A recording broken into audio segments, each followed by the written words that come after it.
going to talk a little bit about a bunker shot, and we'll just go right into this since we're already here.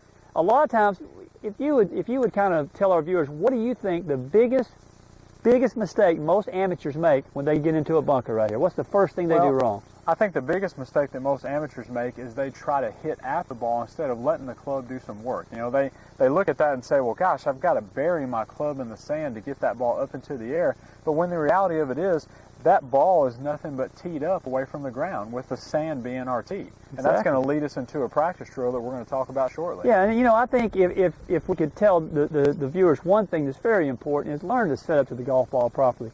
Most people don't set up to the golf ball properly. They set up with the club face, like we said in our last book, it's too square. Right. We need to make sure that the mechanics are slightly different. So when we set up to a bunker shot, let's say we're aiming at this pin here, one of the things I like to do is I like to make sure that I get my feet left or open to my target. Okay, a lot of times we get too square to our target. So this is more of a shot where we get the legs out of the way so we can swing the golf club through into the target, number one. And number two, I like to see the students grip the club with the face open, maybe even 45 degrees. So in other words, if they held the club out with the face open 45 degrees and then took their grip, the club face is perfect. So what you're telling me there, Ray, is while my club face may make an arrow and aim at the target there, my body and my feet and the path of my swing may be to the left of my target. Exactly.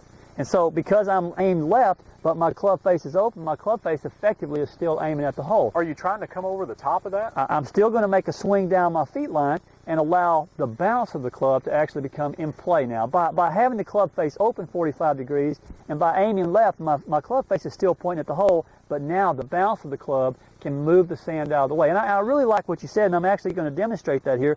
Usually, you know, people worry too much about getting a golf ball out of a bunker. And you used the analogy a while ago that really the sand is nothing more than a tee for our ball. A lot of times you see these drills on TV where people say, hit 2 inches behind the ball and come out 2 inches in front of the ball. The reason I don't like that is it causes the golfer to hit down at the ball. You also made a comment a while ago that we're trying to hit through this golf ball. The greatest thing that we can do in a bunker is make sure that we hit through the ball and accelerate to our target. So by placing this ball on a tee in a bunker and setting up to it, all I want to do is just break the tee. If I break the tee, the golf ball is going to move. So when I set up to it, I'm thinking the ball's on a tee. Even though it's not on a tee in a real shot, I look at it, the ball's on a tee, and I'm just going to break the tee. If I break the tee, the ball comes out of the bunker. Okay? The tee's into the ground. If I break the tee closer to the top, what's going to happen? Ball's going to go farther. Okay, if I break it closer to the bottom? Ball's going to go shorter. Okay, in other words, when I break it close to the bottom, I'm taking a lot of sand.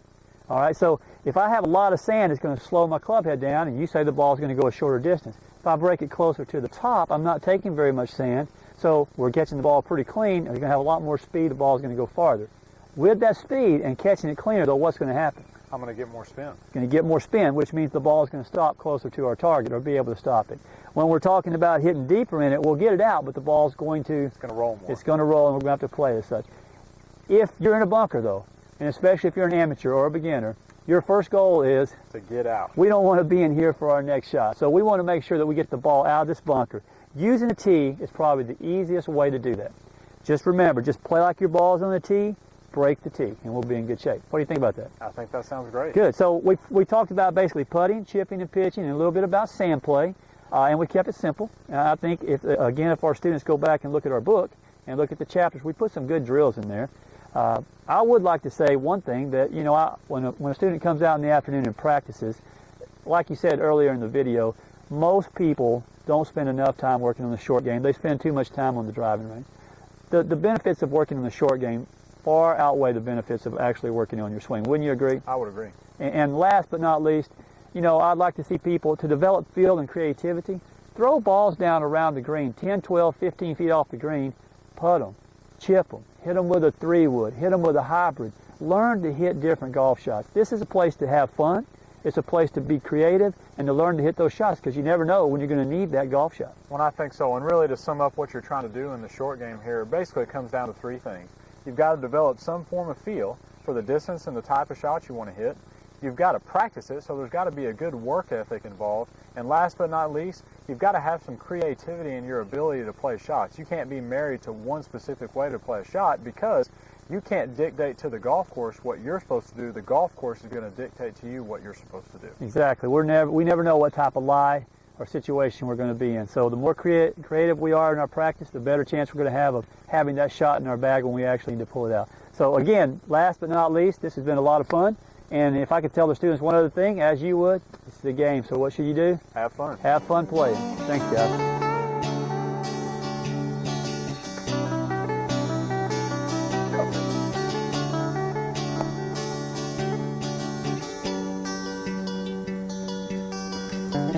By the screen. It's too easy.